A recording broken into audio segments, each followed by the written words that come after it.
மகிமைப்படுவதாக. ஆண்டவர் நம்மளை கடந்த 11 நாட்கள் அற்புதமாய் பாதுகாத்து இந்த 12ஆம் தேதியிலே கூட இம்மட்டும் கர்த்தர் நடத்தி வந்த கிருபைக்காக நாம் கர்த்தரை ஸ்தோத்திரிக்கிறோம்.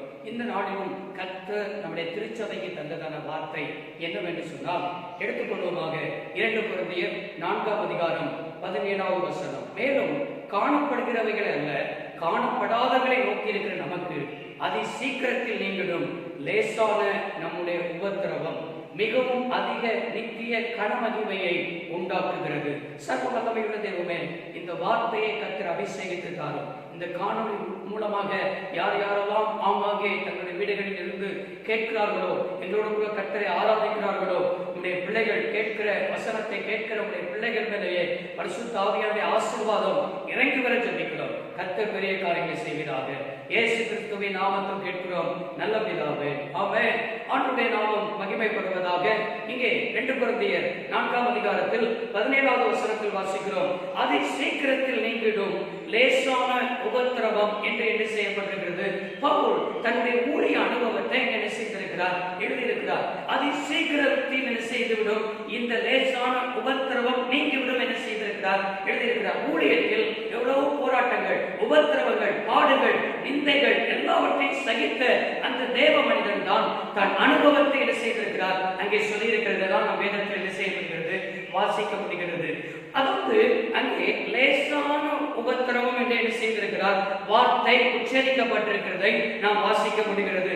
இந்த உபத்திரவத்தின் காலம், அந்த உபத்திரவத்தின் நாட்கள் நீண்ட காலத்தை போல நம்முடைய கண்களுக்கு தெரியலாம். ஏன்னா கடினமான ஒரு சூழ்நிலையை போல காணப்படுகிற ஒரு நிலைமை காணப்படலாம். பாருங்க, இந்த லாக்டவுன் நாட்கள் ஆரம்பித்து கிட்டத்தட்ட 112 நாட்களை கடந்து விட்டது. 16 வாரங்களை என்ன செய்தது, கடந்து விட்டது. இவ்வளவு கடந்து போனாலும் கூட அநேகருக்கு ஒரு கேள்வி, என்ன கேள்வி இருக்கிறது என்று சொன்னால், பாஸ்டர், இந்த தொற்று வியாதி என்றைக்கு நம்முடைய தேசத்தை விட்டு நீங்கும்? இவ்வளவு நீண்ட நாட்களாய் என்ன செய்து கொண்டிருக்கு காணப்படுகிறது, எப்பொழுது மாறும்? இப்பேற்பட்ட கடின சூழ்நிலை, எப்பேற்பட்ட உபத்திரவத்தின் சூழ்நிலை எப்பொழுது மாறும் என்று சொல்லி நாம் அநேகருக்குள் எல்லாருக்குள் ஒரு கேள்வி என்ன செய்கிறது இருக்கிறது. அதை அறிந்த ஆவியானவர் தான் இந்த வாரத்தில் திட்டமும் தெளிவுமாய் நம்மளை பார்த்து பேசிக் கொண்டிருக்கிறார். அதி சீக்கிரத்தில் நீங்கிவிடும் இந்த லேசான உபத்திரவம். கரங்களை உயர்த்தி ஆமென் சொல்லலாமா? இந்த வசனத்தை தான் ஃபாதர் பெர்க்மான்ஸ் அவர்கள் ஒரு பாடலாக என்ன செய்திருக்கிறார், எழுதியிருக்கிறார். அது சீக்கிரத்தில் என்ன செய்யவிடும், நீங்கிவிடும் இந்த லேசான என்ன செய்யவிடுத உபத்திரவம். ஆமென் சொல்லுங்க. உங்களுடைய வாழ்க்கையில் எந்தெந்த உபத்திரவத்தின் வழியாக நீங்கள் போய்கொண்டிருக்கிறீர்கள்? உங்களுடைய சூழ்நிலைகள் எல்லாம் உபத்திரவத்தின் வழியாகவே நடந்து கொண்டிருக்கிறீர்களா? பாருங்கள், அங்கே சங்கீதக்காரன் அருமையாய் மோசே ஒரு சங்கீதத்தை செய்கிறார், எழுதுகிறார். 90ஆம் சங்கீதம் 9வது வசனத்தில் என்ன செய்கிறார், எழுதியிருக்கும் பொழுது, ஒரு கதையை போல எங்கள் வருஷங்களை என்ன செய்தோம், கழித்து போட்டோம். ஒரு கதையை போல என்னுடைய வாழ்க்கையில் எத்தனை உபத்திரவங்கள், பாடுகள் எல்லாம் வந்தது, ஆனால் கதையை போல மாறியது என்று என்ன செய்கிறார். 90ஆம் சங்கீதம் 9வது வசனத்தில் எழுதியிருக்கிறார். அதே 90ஆம் சங்கீதத்திலேயே 4வது வசனத்திலேயும் மோசே அருமையாக எழுதியிருக்கிறார், 1000 வருஷம் நேற்று கழிந்த நாளை போலவும் ராஜாமத்தை போலவும் இருக்கிறது. பாருங்கள், மாலை நேரத்தில் இருள் சூழ்ந்து வருகிறது. இருள் சூழ்ந்து வருகிற நேரத்தில் நாம் என்ன செய்கிறோம் என்று சொன்னால், பகல் வேலை எப்பொழுது நம்முடைய வாழ்க்கையில் ஒரு விடியல் வரும் என்று சொல்லி பகலுக்காய் காத்திருக்கிறது போல நம்முடைய வாழ்க்கையிலும் இதுவரைக்கும் உங்களுடைய வாழ்க்கையில் உபத்திரவம் தான், பாடுகள் தான், அந்த பாடுகள் வழியாக தான் நடந்து போகிக் கொண்டிருக்கிறீர்களா? இன்றைக்கு ஆவியானவர் நம்மளை பார்த்து சொல்கிறார், இந்த லேசான உபத்திரவத்தை மாற்றி போட அவர் வல்லமை உள்ளவராக இருக்கிறார். ஆமென் சொல்லுங்க. ஆமென். அல்லேலூயா. 2 கொரிந்தியர் 4ஆம் அதிகாரம் நம்முடைய வாழ்க்கையில் அங்கே சொல்லப்பட்டிருக்கிறது. இந்த லேசான உபத்திரவம் நம்மளுக்கு நித்திய கனமகிமை என்ன செய்கிறது என்று சொன்னால் உண்டாக்குகிறதா இருக்கிறது. எப்பொழுதுமே ஒரு பெரிய வெள்ளத்தின் மத்தியில் ஒரு அமைதல் உண்டாகிறதே போல இந்த உபத்திரவமும் நித்தியமாய், அல்லேலூயா, நித்திய ஒரு கனமகிமைக்கு நேராய் நம்மளை வழிநடத்துகிறது என்பதற்கு எந்த விதமான சந்தேகமும் இல்லை. உதாரணமாக சோவியத் ரஷ்யா நாடுகளில் ஒரு சொன்னால், அந்த தேசத்தில் ஒரு பெரிய மனிதன் எழும்பி அந்த யூதர்கள், அங்கே வாழ்ந்த யூதர்களை எல்லாம் பெரிய நெருக்கிக் கொண்டிருந்தான், உபத்திரவப்படுத்திக் கொண்டிருந்தான். அந்த சோவியத் ரஷ்ய நாட்டில் வாழ்ந்த யூதர்கள் எல்லாம் அவன் நிமித்தமாக அநேக உபத்திரவத்தை பட்டார்கள். அந்த மனிதர் ஒரு நாள் நினைத்தார், நான் யூத ஜனங்கள்லாம் நிறுத்துகிறேனே, இவ்வளவு பாடுகள் இந்த யூத ஜனங்கள் அனுபவிக்கிறார்களே, யூத ஜனங்கள் இந்த பாடுகள் வழியாக எதை நினைக்கிறார்கள் என்று அறிந்து கொள்வதற்காக ஒரு யூதனை அழைத்து அந்த பெரிய மனிதன் கேட்டான். என்ன கேட்டான் என்று சொன்னால், இந்த உபத்திரவத்தை நான் இவ்வளவு காலங்களை நெருக்கிக் கொண்டிருக்கிறேனே, இந்த உபத்திரவம் எவ்வாறாய் முடியும் என்று சொல்லி நினைக்கிறீர்கள் என்று சொல்லி அந்த மனிதன் கேட்டான். அதற்கு அந்த யூத மனிதன் சொன்ன ஒரு வார்த்தை என்று சொன்னால், எங்களுக்கு உபத்திரவத்தில் நீங்கள் கொடுக்கிற உபத்திரவம் நிச்சயமாய் ஒரு பெரிய அதாவது கொண்டாட்டத்தை உண்டாக்கும் என்று சொல்லி என்ன செய்யலாம் சொன்னான். இப்பேற்பட்ட வார்த்தையை அந்த மனிதன் கேட்கும் பொழுது திகைத்து போனான், ஷாக்காய் போனான். இந்த உபத்திரவத்தினால் அடைந்து போவோம் அப்படின்னு சொல்லி இந்த யூதன் சொல்வான் என்று நினைத்தான். ஆனால் பெரிய கொண்டாட்டத்துக்கு நேராய், பெரிய கழிப்புக்கு நேராய் நடக்கும் என்கிற வார்த்தை அந்த மனிதன் என்ன செய்யவில்லை, நினைத்து கூட பார்க்கவில்லை. அந்த யூத மனிதன் திரும்ப பதில் சொன்னது வார்த்தை என்னவென்றால், அருமையாக சொன்னான். சரித்திரத்தை உனக்கு நினைவுபடுத்துகிறேன். இஸ்ரவேல் ஜனங்கள் எகிப்தில் அடிமைத்தனத்தில் இருந்தார்கள். எகிப்தில் அடிமைத்தனத்தில் இருக்கும் பொழுது இஸ்ரவேல் ஜனங்களை பார்வோன் அவ்வளவாய் நெருக்கினான், அவ்வளவாய் உபத்திரவப்படுத்தினான். எந்த அளவுக்கு உபத்திரவத்தை ஜனங்கள் சந்தித்தார்களோ அந்த அளவுக்கு தேவன் அவர்களை பருகவும் பெருகவும் செய்து என்ன செய்தார், ஆசீர்வதித்தார் என்று நாம் பார்க்கிறோம். ஆமென். உபத்திரவம் நமக்கு பெருக்கத்தை கொண்டு வரும். கைவேற்காமை சொல்லுங்க. ஆமென். அல்லேலூயா. அது மாத்திரமல்ல தேவ பிள்ளைகளே, அங்கே இஸ்ரவேல் ஜனங்கள் எகிப்தின் அடிமைத்தனத்திலிருந்து வெளியே வரும் பொழுது ஆண்டவர் சும்மா வெளியே அனுப்பவில்லை, பெரிய ஒரு பஸ்கா பண்டிகையை அனுசரித்துதான் தம்முடைய ஜனங்களை என்ன செய்தார், வெளியே கொண்டு வந்தார். இன்னொரு உதாரணத்தை சொன்னான். என்ன சொன்னான் என்றால், அன்றைக்கு யூத ஜனங்களுக்கு பெரிய எதிரியார் ஆமான் காணப்பட்டான். அந்த ஆமானுக்கு மத்தியில் தம்முடைய ஜனங்களை என்ன செய்தான், எப்படியாவது அழித்துவிட வேண்டும், யூத ஜனங்களை மடித்து விட வேண்டும் என்பதை தான் ஆமானுடைய திட்டமாக என்ன செய்தது, காணப்பட்டது. ஆனால் அந்த ஆமான் மத்தியிலும் கூட என்ன செய்தார் என்று சொன்னால், பெரிய ஒரு என்ன செஞ்ச ஒரு பண்டிகையை பண்ணி அந்த ஆமானை ஆண்டவர் என்ன செய்தார் என்று சொன்னால், அவன் செய்த தூக்கு மரத்தில் அவனையே தூக்கி போட்டு அவருடைய 10 குமாரர்களும் மரித்து போனார்கள். என கருமனை தேவைப்படுகிற உபத்திரவத்தின் மத்தியில தான் கர்த்தர் தம்முடைய கிரியை என்ன செய்வார் என்று சொன்னால் வெளிப்படுத்துவார் என்பதற்கு எந்த விதமான சந்தேகமும் இல்லை என்பதை நாம் விளங்கிக் கொள்ள வேண்டும். தயவேற்று ஆமென் சொல்லுங்க. சரி, அது சீக்கிரத்தில் நீங்கிவிடும். இந்த லேசான உபத்திரவம் நம்மளுக்கு, இந்த லேசான உபத்திரவத்தை ஆண்டவர் அனுமதிக்கிறாரு. இந்த உபத்திரவத்தின் மத்தியில் நாம் எப்படி வாழ கற்றுக்கொள்ள வேண்டும் என்பதை தான் ஆண்டவர் ஒரு 3 காரியங்களை நம்மளோடு கூட பேச விரும்புகிறார். 2 கொரிந்தியரின் புத்தகத்தை நீங்கள் திருப்பிக் கொள்வீர்கள் என்று சொன்னால், அங்கே 4ஆம் அதிகாரம் வசனம் 16 வாசிக்கிறோம். ஆனபடியினால் நாங்கள் சோர்ந்து போகிறது இல்லை. ஆமென். எதற்கானபடினால் அப்படின்னு சொன்னால், நம்முடைய வாழ்க்கையில் நித்திய கணவனை மகிமைக்கு நேராய் நம்முடைய ஆண்டவர் இப்பேற்பட்ட உபத்திரவத்தின் காலத்தில் கூட நம்மளுக்கு அந்த கன மகிமையை ஆண்டவர் தர என்ன செய்கிறார், ஆயத்தமாக இருக்கிறார். எனவே நாங்கள் என்ன செய்வதில்லை, சோர்ந்து போகிறதில்லை. சோர்ந்து போகாமல் வாழ வேண்டும் என்பதை முதலாவது கர்த்தர் எதிர்பார்க்கிறார். ஆமென். இன்றைக்கு பாருங்க, அநேகருக்கு அநேக விதமான சோர்வுகள் காணப்படுகிறது. வேற ஸ்தலத்தை எடுத்துக்கொள்வோம் என்று சொன்னால், மேல் அதிகாரிகள் ஏதோ ஒரு வார்த்தையை சொல்லிவிட்டால், வார்த்தையினால் நமக்கு என்ன வந்துகிறது, உடனே சோர்வு.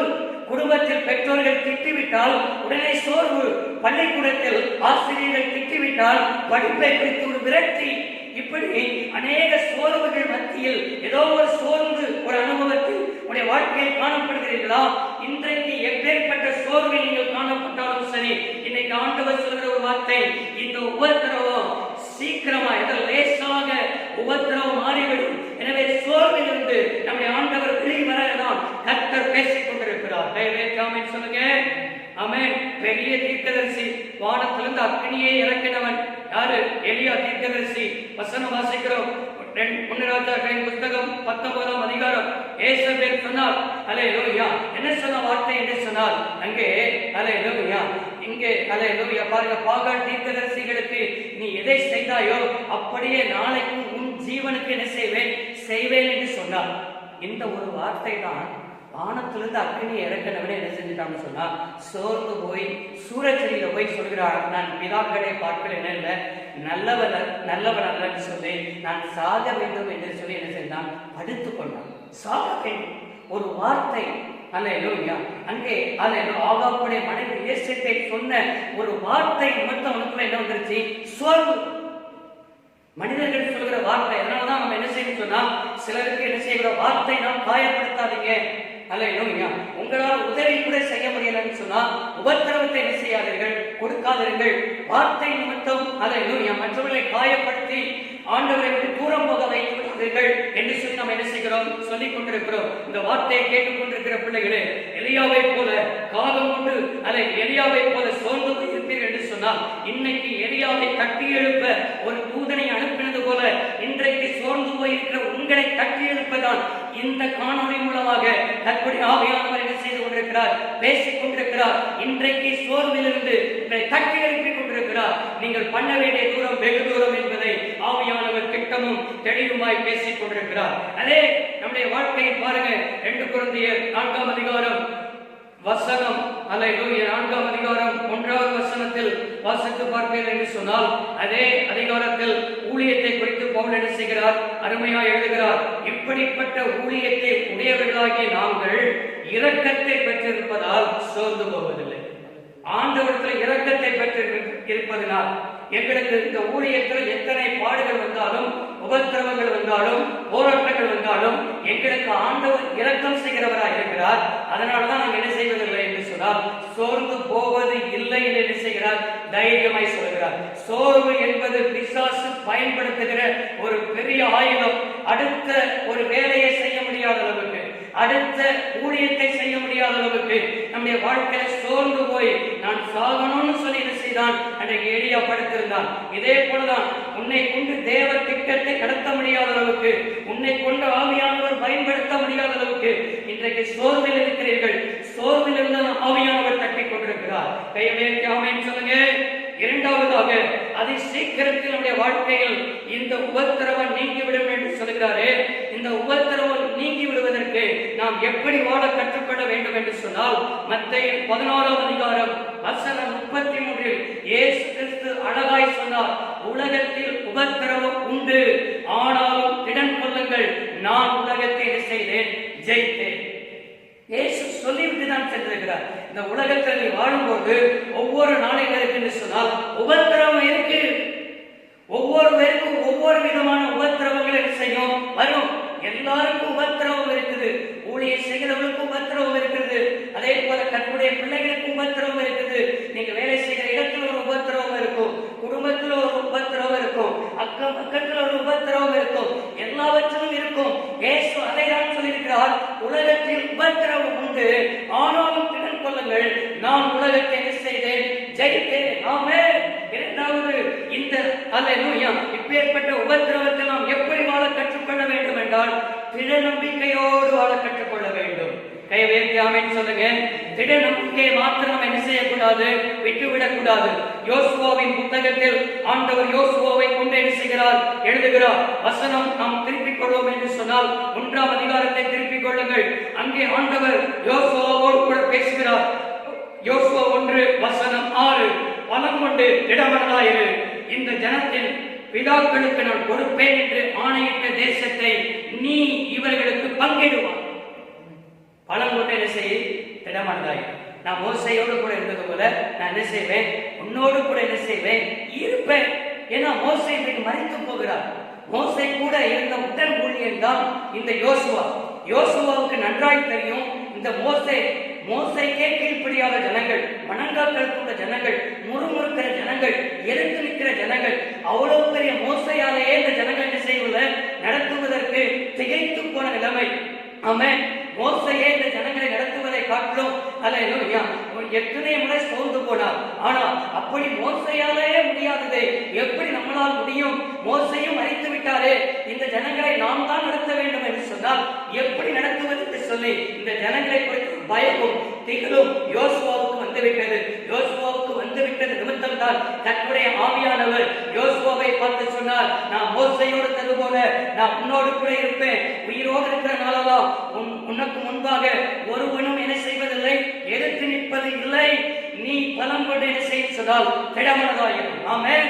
எந்த காரியத்தை குறித்து உங்களுடைய வாழ்க்கையில அல்லேலூயா திட நம்பிக்கை இல்லாமல் அல்லேலூயா இனிமேல் அவ்வளவுதான், இது என்னால முடியாது, இது என்னால சாத்தியம் இல்லை அப்படி சொல்லி நம்பிக்கை இழந்து போய் காணப்படுகிறீர்களா? நம்பிக்கையெல்லாம் இழந்து அல்லேலூயா அவிசுவாசமான வார்த்தைகள் உங்களுடைய வாழ்க்கையில் வாய் காணப்படுகிறதா? இன்னைக்கு ஆவியானவர் சொல்கிறார், நான் உன்னோடு கூட இருக்கிறேன், நீ திடமனதாயிரு, நீ காரியத்தை நடப்பி. நான் உன்னை விட்டு விலகுவதில்லை, உன்னை கைவிடுவதில்லை. கை உயர்த்தி ஆமென் சொல்லுங்க. அதே அதிகாரத்தில் யோசுவா 1ஆம் அதிகாரம் 9வது வசனத்தில் சொல்கிறார், நான் உனக்கு கட்டளையிடவில்லையா? பணம் கொண்டு திடமனதாயிரு, திகையாதே, கலங்காதே. நீ போகும் இடமெல்லாம் உன் தேவனாயிருக்கிற கர்த்தர் உன்னோடு கூட இருக்கிறார். ஆமென் சொல்லுங்க. நீ போகும் இடமெல்லாம் உன் தேவனாயிருக்கிற கர்த்தர் என்ன செய்யறாரு? நான் உன் கூட இருக்கிறப்பா, நான் உன் கூட இருக்கிறது நிமித்தம் நீதான் இந்த ஜனங்களை நடத்தணும்னு சொல்லி கவலைப்படாத. உன் கூட நான் இருக்கிறேன், உனக்கு நான் ஆலோசனை தருவேன், உனக்கு ஞானத்தை தருவேன், நான் காரியத்தை நடத்துவேன். ஆனா நீ கவலைப்படாத, நீ என் கூட மட்டும் இரு. என் நியாயபுரமான புத்தகம் மட்டும் உன் வாயை விட்டு என்ன செய்யாத இருக்கட்டும், பிரியாத இருக்கட்டும். நான் மற்ற எல்லாவற்றையும் பார்த்துக் கொள்வேன். உன் இருதயத்தை மாத்திரம், உன் நம்பிக்கையை மாத்திரம் என் மேல்வை. திடமனதாயிரு, நான் காரியத்தை நடப்பிப்பேன். ஆமென் சொல்லுங்க. ஆமென். கிதியோனை குறித்து ஆண்டவர் சொன்னார். பாருங்க, கிதியோனை இப்படி பயந்து போய் போரடித்து கொண்டிருந்தவன் தான். அல்லேலூயா. பயந்த குணம் கிதியோனுக்கும் காணப்பட்டது. ஆனா கிதியோனுக்கு ஆவியானவர் வந்து சொல்றாரு, அல்லேலூயா, பராக்கிரமசாலியே, கர்த்தர் என்ன செய்கிறார்? உன்னோடு கூட இருக்கிறார். ஆமென். ஒரு மனுஷனை முறியடிக்கிறது போல நீ என்ன செய்வாய்? மீதியானிகளை முறியடிப்பார். எனக்கு அருமையான தேவ பிள்ளைகளே, சத்துருக்களை கண்டு நாம் பயப்பட வேண்டிய அவசியம் இல்லை. நம்மளை பார்த்துதான் சத்துருக்கள் என்ன செய்ய வேண்டும்? பயப்பட வேண்டும். நம்முடைய வாழ்க்கையில் ஆண்டவர் இதை கற்றுத் தருகிறார் என்று சொன்னால், நம்பிக்கை இழக்காதீர்கள், சூழ்நிலையை பார்க்காதீர்கள், பிரச்சனையை பார்க்காதீர்கள், எல்லாவற்றையும் பார்க்காதீங்க. ஆண்டவரை பாருங்க. ஆண்டவர் நம்பி திடமனதா இருங்க. கர்த்தர் காரியத்தை என்ன செய்வார் என்று சொன்னால் நடத்த போதுமானவர். கையை அது சீக்கிரத்தில் இயங்கிவிடும். இந்த லேசான உபத்திரவத்திற்கு நாம் எப்படிதான் என்ன செய்ய சொல்லுங்கள்? லேசான உபத்திரவம் என்று சொல்லி பவுல் சொல்கிறாரே, இந்த லேசான உபத்திரவத்திற்கு அந்த உபத்திரவத்தின் வழியாக நாம் எப்படி வாழ கற்றுக்கொள்ள வேண்டும் என்று சொன்னால், முதலாவது நாம் பார்த்தோம். என்ன பார்த்தோம் என்று சொன்னால், நம்முடைய வாழ்க்கையில் சோர்ந்து போகாமல் வாழ வேண்டும் என்று சொல்லி பார்த்தோம்.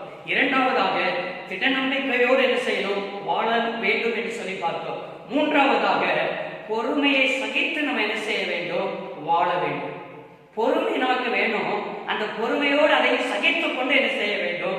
வாழ கற்றுக்கொள்ள வேண்டும். ஏனென்று சொன்னால் 2 தெசலோனிக்கே 1ஆம் அதிகாரம் 4வது வசனத்தில் அந்த தெசலோனிக்கே சபைக்கு ஆவியானவர் பவுல் மூலமா எழுதுகிறார், நீங்கள் சகிக்கிற சகல துன்பங்களிலும் உபத்திரவங்களிலும் பொறுமையையும் விசுவாசத்தையும் காண்பிக்கிற நிமித்தம் உங்களை குறித்து நாங்கள் தேவனுடைய சபைகளில் மேன்மை பாராட்டுகிறோம்.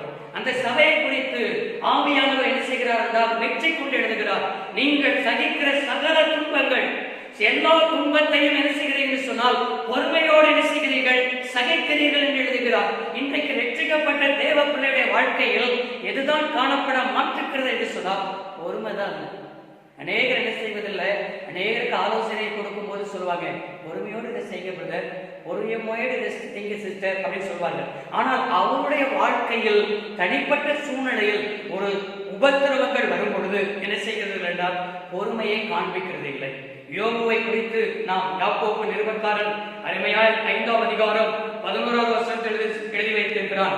இதோ பொறுமையாயிருக்கிறவர்கள் பாக்கியவான் என்று எழுதுகிறோமே, யோபுவின் பொறுமையை குறித்து கேள்விப்பட்டிருக்கிறீர்கள், கர்த்தருடைய சேர்க்கைகளின் முடிவையும் என்ன செய்திருக்கிறீர்கள்? கண்டிருக்கிறீர்கள்.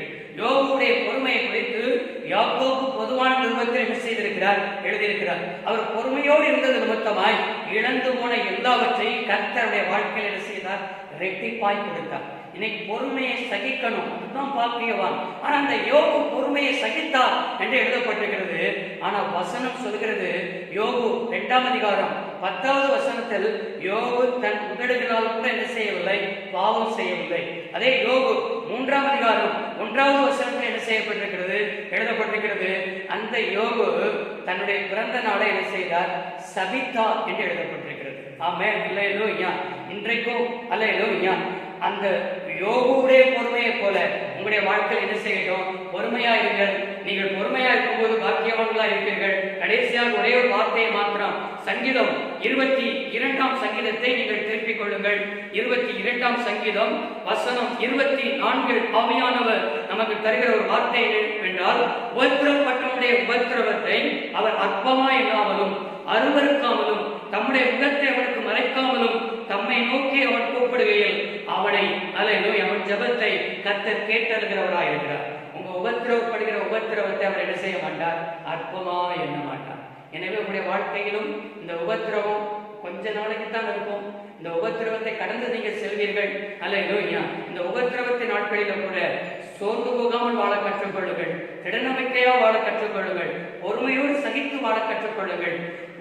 அது சீக்கிரத்தில் நீங்கிவிடும். இந்த லேசான உபத்திரவம் சர்வ வல்லமையுள்ள தெய்வமே, இந்த வார்த்தையை கேட்டவுடைய பிள்ளைகள் ஆசீர்வதியும் ஆண்டவரே. அது சீக்கிரத்தில் நீங்கிவிடும். இந்த லேசான உபத்திரவம் என்று சொல்கிறேன். இந்த லேசான உபத்திரவத்தின் மத்தியிலும் சோர்ந்து போகாமல் வாழ்வதற்கும், திடநம்பிக்கையோடு வாழ்வதற்கும், பொறுமையோடு சகித்து ஓடுவதற்கும் கர்த்தர் கிருபையால் நாங்கள் ஜெபிக்கிறோம். கேட்ட பிள்ளைகளை ஆசீர்வதியும் கர்த்தர் காத்துக்கொள்ளும். இயேசுவின் நாமத்தில் பிதாவே, ஆமென்.